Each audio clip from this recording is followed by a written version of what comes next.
Yes. Morning, everyone. It's a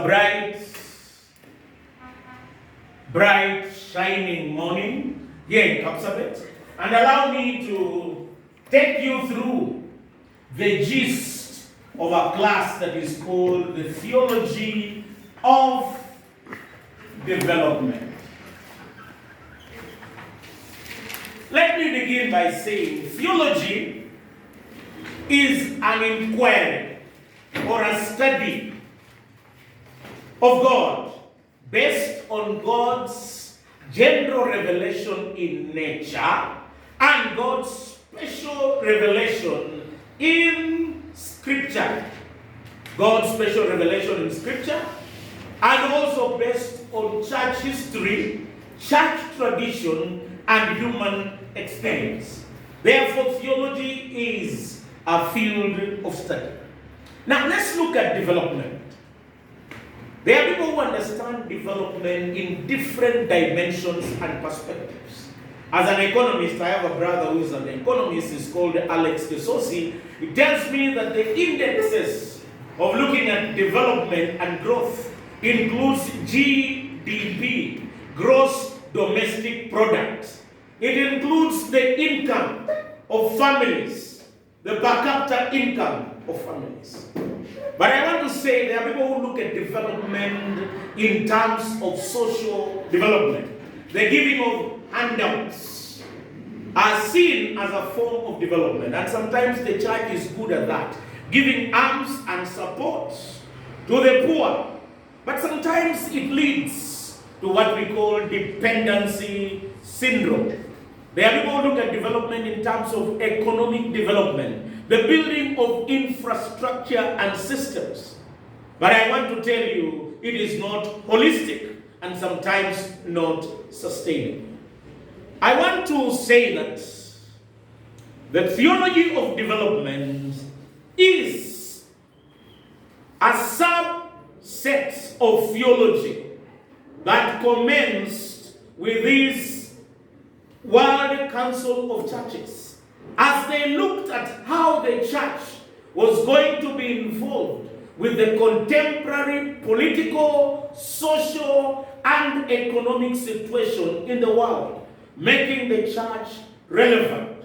And I want to say that theology of development is a theology that looks at the holistic development of man using practical theology. You look at the holistic development unlike other forms of development.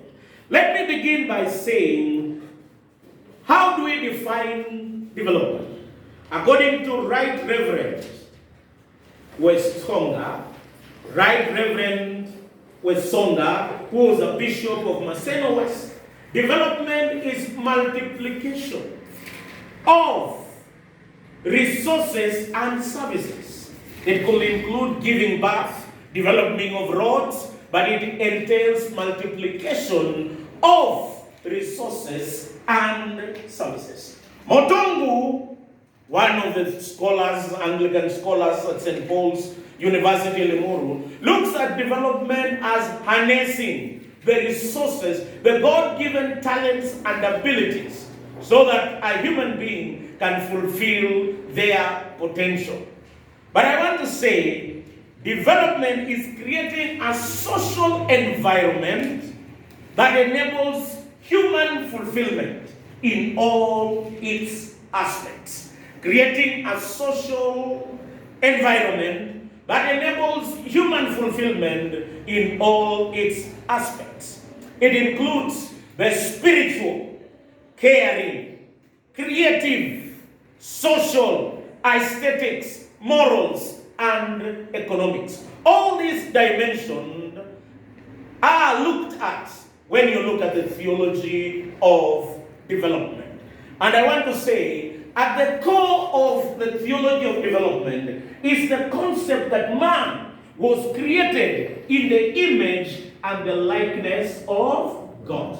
Since he's created in the image and the likeness of God, our spirituality and relationship to God is critical and essential in development. Number two, our relationship with our neighbors. Social environment is very critical in our perspective of development. Number 3, the ecology or the ecosystem is very important because God created us to be co-creators, to subdue and to control the world and the earth. Therefore, I want to say that is the perspective of theology of development on development. But I want to say that our perspective is holistic. But I don't want you to be naive. Let's look at other forms of development. Number 1, there is a development that is called economic development. In economic development, we look at the development of infrastructure, the development of buildings. You'll see politicians saying in Metenga, we have set aside money for buildings. But I want to tell you that despite that form of development being necessary, but it is not holistic. Man is not only material. There is the emotional, the physical, which should be inculcated in development. Number 2, anthropologists look at development in terms of civilization, where people move from one form of civilization to the other. Development is looked at in terms of civilization.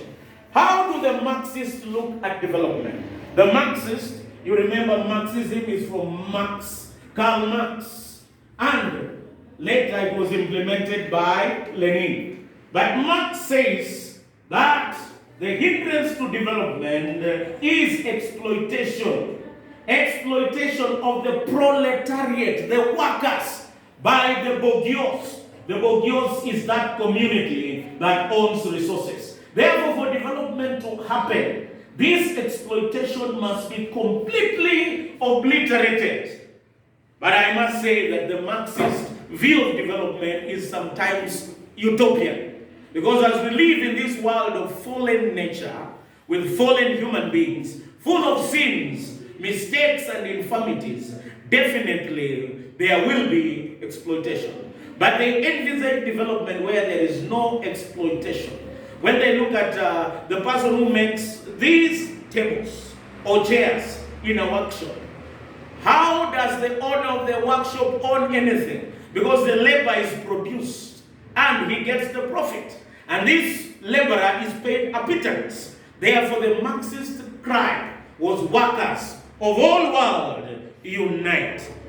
Later, we have looked at the perspectives of development. I want us to look at a very critical thing in development, what we call sustainable development. Sustainable development is a term that God credits in the world and in the United Nations. In most of those conventions, they began using the term sustainable development. Sustainable development means utilizing resources, but also as you utilize resources, be aware that there is the future generation. That is the take that I get about sustainable development. It is the capacity for the natural and the social systems to survive and thrive together indefinitely. Both the social and the natural environment. It talks about nature. How do we harness nature? And how do we utilize the resources for our sake and the future generations? That is what we call sustainable development. And among the things that are critical in sustainable development is participation. Do people participate? You must participate in development. Sufficiency. The resources should be sufficient for us and for the future generation. Equity. Distribution of resources equally. Accountability and responsibility. Those are what are critical in sustainable development.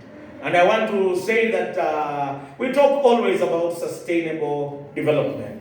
And it is my thinking that the church should always engage in sustainable development. But even as we look at development, let's look at some of the hindrances. What are some of the hindrances to development? In Kenya, we know some of the hindrances to development are the social structures. The social structures that we have, we inherited from the white man. We have not adopted it. Whereas the traditional society, the traditional social system that existed was completely eroded. Therefore, we have a weak social system and social structure that can spur development. What about weakened social values? In Kenya, there are two real national values. Can you tell me, class, what are the real national values in Kenya? What are our national values? The real, not what is projected, not what is projected hypothetically. What are the real national values? Unity. Unity, that is ideal, but what is really practiced in Kenya? Integrity, is it practiced in Kenya? It is said, but what is really practiced in Kenya? Corruption. Corruption is one. The real value that we practice, corruption. Yesterday you heard that there is a Germany bank that rejected 2.4 billion from Kenya that was going to an individual that we do not know. The Germans would not accept, but Kenyans, the organization that is even sending the money doesn't know that they were sending the money. The CEO or a senior officer was summoned to parliament by the PAC, Parliamentary Accounts Committee. Nasir is the chair. When they asked the question, she was not aware. She said, give me time. Corruption. Number two is tribalism. And that is what is permeating. So we cannot develop if those are what we call our values. Why? Because they are weakened social values. There is inappropriate use of resources everywhere. The church is not an exception. Corruption is rife. And it is rife everywhere. There is also global imbalance. When you see the West, they control the markets and the resources. Therefore, Africa is doomed. They buy your coffee at whatever price they set. They control the world economy. And also secularism. Secularism, the idea that man only needs to develop physically without looking at the other perspectives. Now, let's look at secular theories of development. Secular theories of development. The secular theories of development. Number one is the modernization theory. The modernization theory. This theory that is called the modernization theory, they believe that it was really catapulted by the Second World War. They believe that you use the word catapulted from the word catapult. It was catapulted by the Second World War. They believe that you invest in a place, you replicate the Western development of half of their technology and their industries, you replicate it in Africa. And that will automatically spur development. You will replicate it. And building, you use technology, build factories. And sometimes they mistake production for development. And sometimes modern development, the modernization theory works on assumption. They think that when you build factories, it is a panacea. You solve problems. But it creates, in some instances, other problems. Why? Because slums sprout. And it produces the poor of the poorest, those people who work in the factories and are not paid adequately, without proper sanitation. Therefore, sometimes production is not the solution. Sometimes the way it harnesses the environment is not sustainable. They overuse it, pollute the environment, which has led to what we call global warming. And I want to say this modernization was based on the concept that development will trickle down. It will trickle down. It will trickle down to the common people. But sometimes it does not. Money is taken into foreign accounts. And I want to say there are challenges that, just as I've pointed you of the modernization theory. The other theory is called the dependency theory. The dependency theory is a theory that states that the West have kept African poor so that they can have markets of their resources. So they have kept you poor. They have stagnated your growth so that you remain as it was in the beginning, so it is now, and forever it shall be. So they want us to remain poor so that we become market for their goods. They don't want us to be industrialized. The weakness of this is that it is an easy escape route for Africans. And sometimes it assumes, and they do that by giving you aid, and you are dependent. It creates dependency syndrome. But it assumes exploitation. But sometimes the problem of Africa might not be from the West. Because the problem, most of the corrupt people, in as much as the West plundered and raped Africa, but sometimes the corruption that has happened in Kenya, where it is stated that we lose 2 billion daily, might be worse than one the Mzungu did. So sometimes we may have a defense mechanism. It may be a defense mechanism. It might be used as a defense mechanism to protect corruption. And say it's the West who is making us poor, but sometimes it's the Africans who make themselves poor. Remember a country like this country like that is called Botswana. Sir Ketumire Masire changed the economy of the country because he promoted values and there was no corruption. The other one is the global reformist, the global reformism.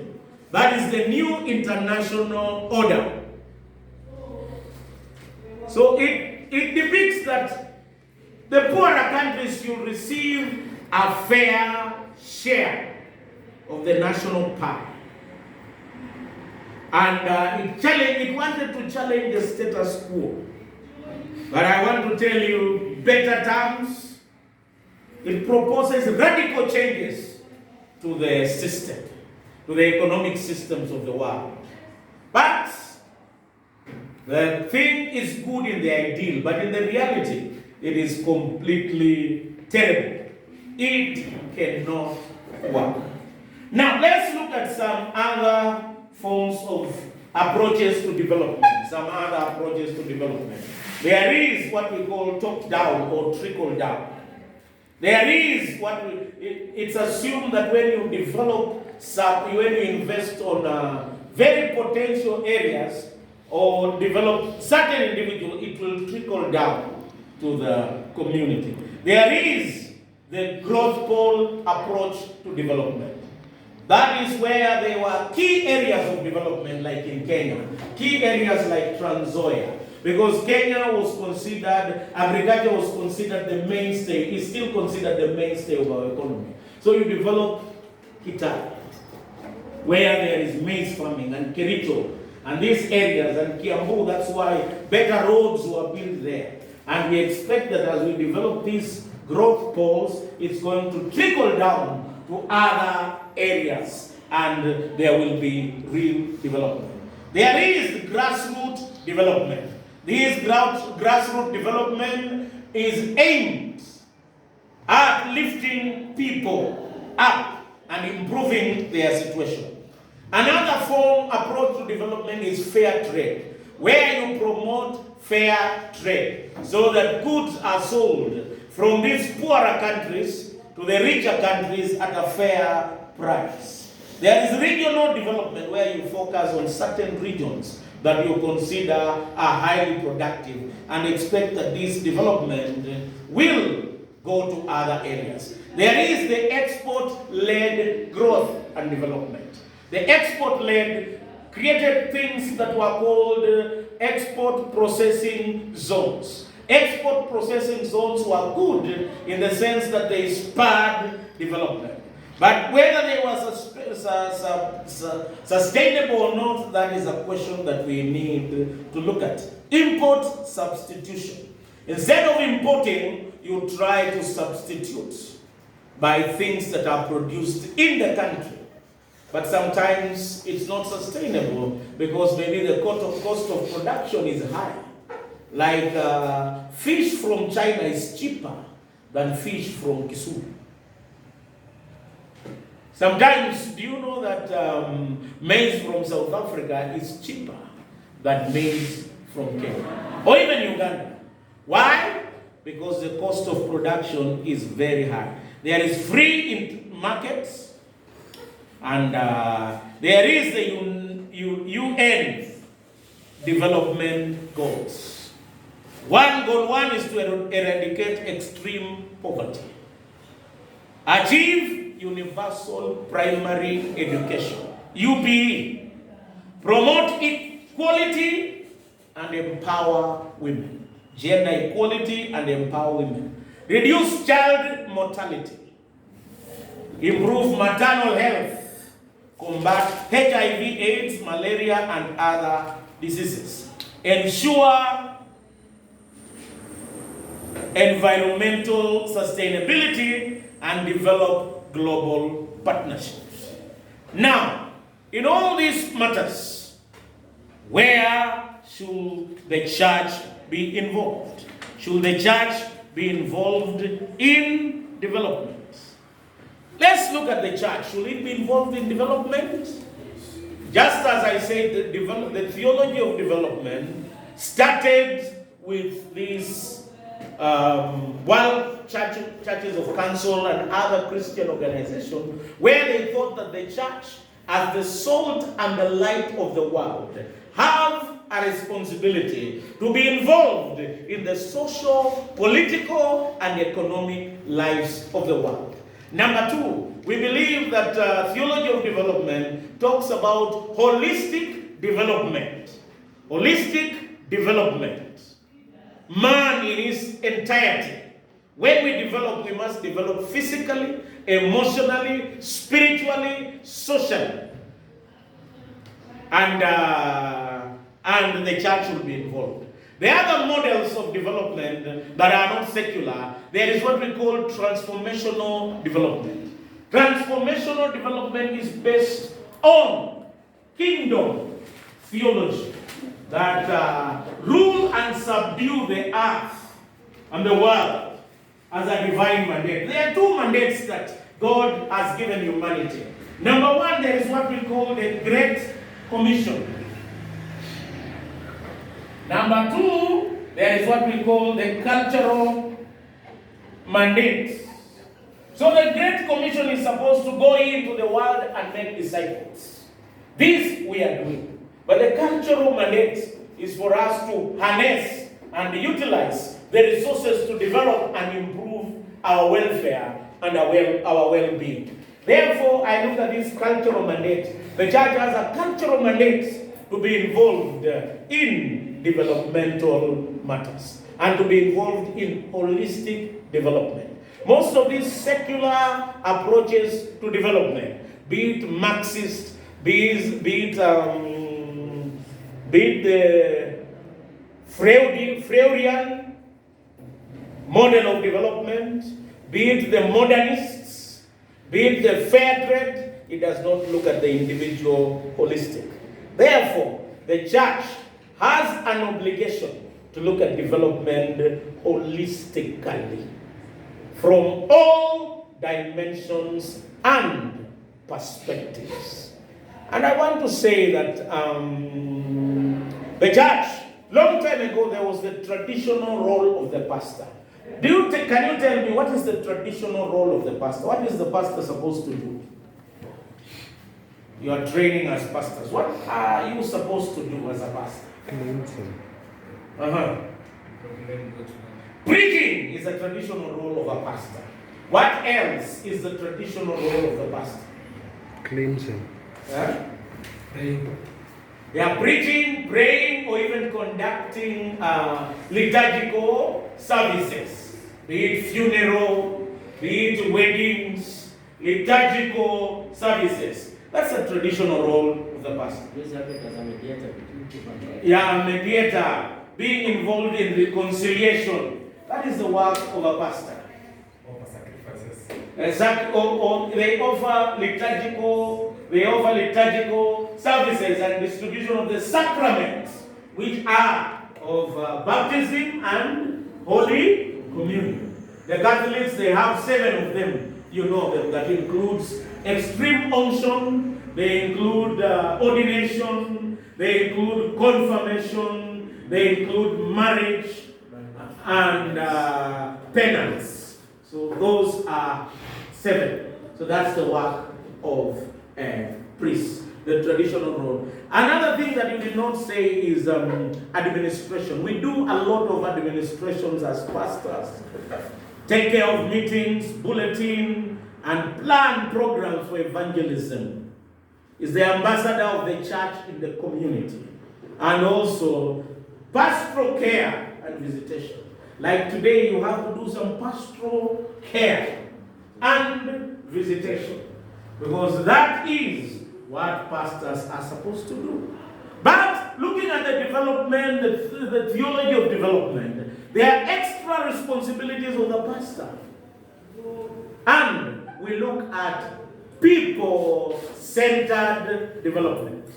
And I wanted to say that as you look, the church, how the church has been involved in development is through 3 ways. One, the church organized relief. You know relief?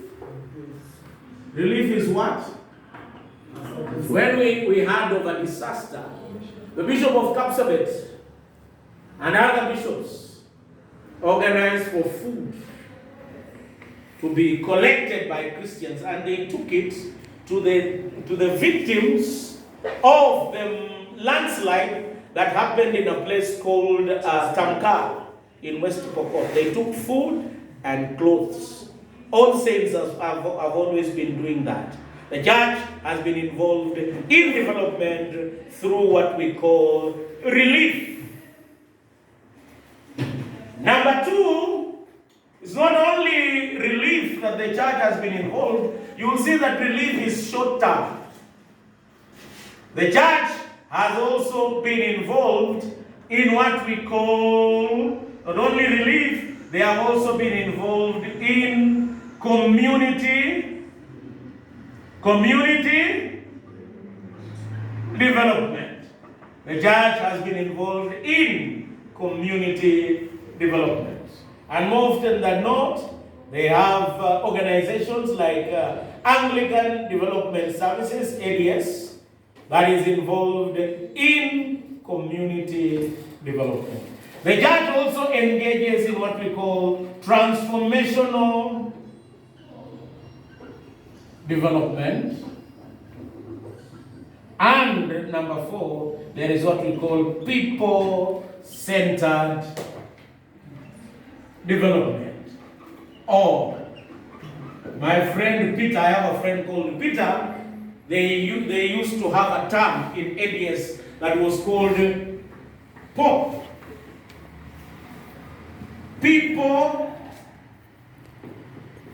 People-owned process. Development that is more sustainable is called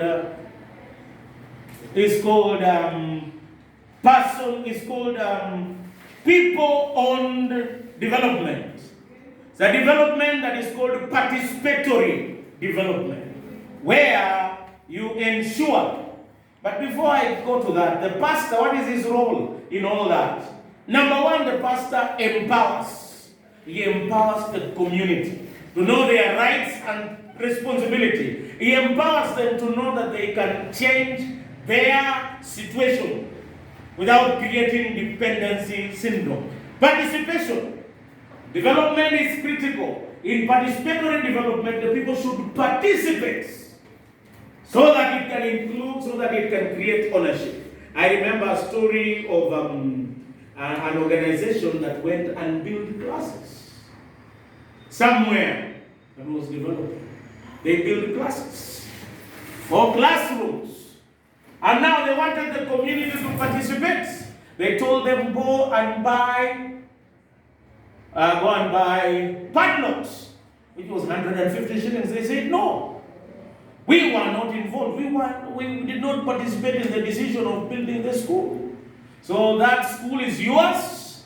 You buy the padlocks. And when the donor went abroad, they could write messages that he buys padlock.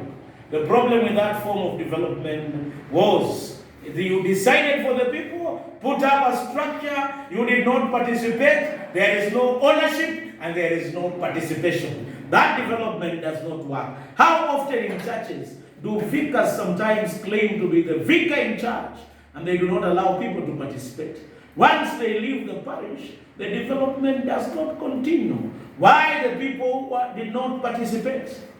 Inclusion, as you make decisions, don't say, nimesema, I have said, and you can do nothing about it.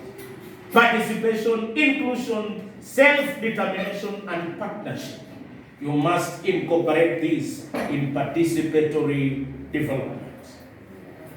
Now, for development to be sustainable, participatory development is the best.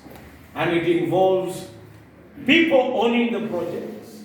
It involves people participating, and they will be involved. And even after the donor exits, the project will continue.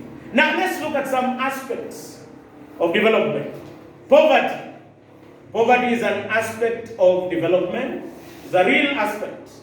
You cannot discuss about development without looking at poverty.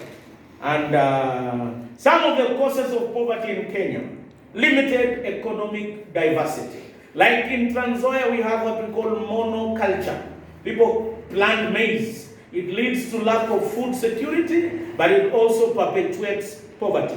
Lack of opportunity. There are sometimes people who don't have opportunities. Opportunities are restricted to the elite. Government corruption. Unfair competition and tariffs by the nations. There are effects of poverty. It destroys people, and poverty is very dangerous. Therefore, you must look at poverty. The concept of land management is an aspect of development. Kenya, they said, it's almost around 20%. 40% is arable, which is owned by around 5% of the population. So we need to look at land management. Also HIV, AIDS, and other diseases, including malaria, and right now, the corona pandemic is an issue of development. The economy almost went under because of this pandemic. So you cannot discuss development without looking at these issues of development. And I want to say, the causes, how to stop it, but critically. So education is one thing that has an impact on development. When people are educated, even in participatory development, they offer better decisions, and they make better decisions, and they implement the projects better. The political context is very key in development. Like Kenya, we are now a country that is perpetually in electioneering process. Perpetually in electioneering process. Now, when we are perpetually in electioneering process, what does it mean? We will not concentrate on development. Now, let's look at a summary of a proposal writing. Because it's very critical sometimes in church, because you participate in development, you are going to write a proposal. Writing of a proposal. Number one, as you write a proposal, there are mundane things like the time it will start, But critically, you look at the background and the justification of the project. How are you going to justify? You use statistics. Look at the poverty index of an area. Look, and if there is no interventions, this thing will become serious. You need to justify, to project, to attract funding. Background and justification of the project is very critical. You need the background. Look at the data of that county. They are there. They are in the Kenyan Statistics Bureau. Look at the poverty index. Look at the gap that is there that your organization can fill. Then develop the objectives of the project. What is the objective? What do you intend to achieve? The outcomes of the project. Expected results. The input that project is going to give in the livelihoods of the people. You do a baseline survey of the people before and after the intervention. Then project implementation and management. There is what we call monitoring and evaluation you are supposed to. And then the budget of the projects. So what I'm trying to say is that when those are critical and key as you write the project, you must justify the objectives and the expected results at the end of the project. That is what the project will be judged based upon. And if you do it well, the project will be funded again. But most of the projects that are written, they are not written in good faith. They are briefcase companies and briefcase CBOs by the church. You put your proposal, but the proposal belongs to you and yourself. When the money comes, you disappear. Know that you are accountable before God and before men. Do not begin that. Then you have monitoring and evaluation and the budget. The project should be monitored and evaluated. Okay. There are things that you can't avoid. Globalization, or these days is called globalization and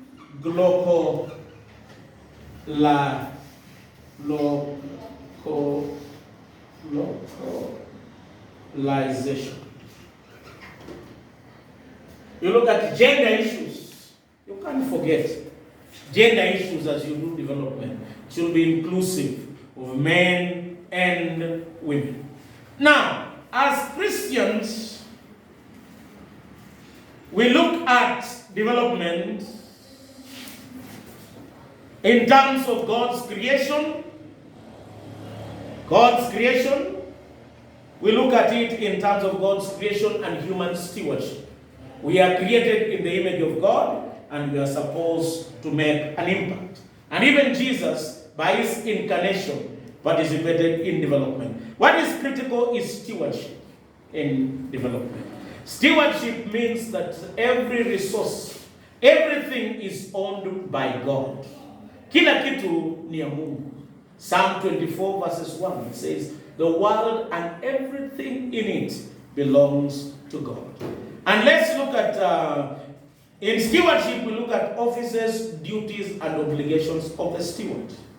Managing resources on the behalf of someone else. We are all stewards. Now let's look at the principles of stewardship. Number one, the principle of ownership. God owns everything. The principle of responsibility. We are responsible for what we have been given, and we will be judged. So whatever responsibility you are given as a pastor, you are responsible. The principle of accountability. One day you will give an account. And the principle of reward. Those are the critical principles. One day we will be rewarded. Those are the principles that we look at. Therefore, in a nutshell, I have looked at the entire summary of this unit that is called Theology of Development. I've looked at the Christian perspective of development that is inclusive. I've also looked at the secular theories of development. I've also looked at social development economic development, but we have also looked at transformational development, participatory development. We have looked at the Christian perspective of development and the role of the pastor in development. We have looked at factors that hinder development, and we have looked at factors that are critical to note while engaging in development. And I've said, lastly, as I concluded, our theology of development is based on creation, Christ's incarnation, and stewardship. Therefore, I challenge you to become agents of development, holistic development, that entails the entire personality of a person. Man is not only physical, he's also spiritual, he's emotional, he has aesthetic value, sense of music, and delight for music and beauty. Therefore, we must understand all these perspectives. Sometimes politicians have tricked us with handouts as a form of development. And most of these theories of development that are projected are really handouts. All of them, they are not sustainable. We have looked at sustainable development. It is my prayer that you will become a student of development as you progress with your studies and even as you minister. Be a practical student of development. May the Lord richly bless you, and may you always be inducted as a student of theology of development. In the name of God the Father, the Son, and the Holy Spirit. Amen.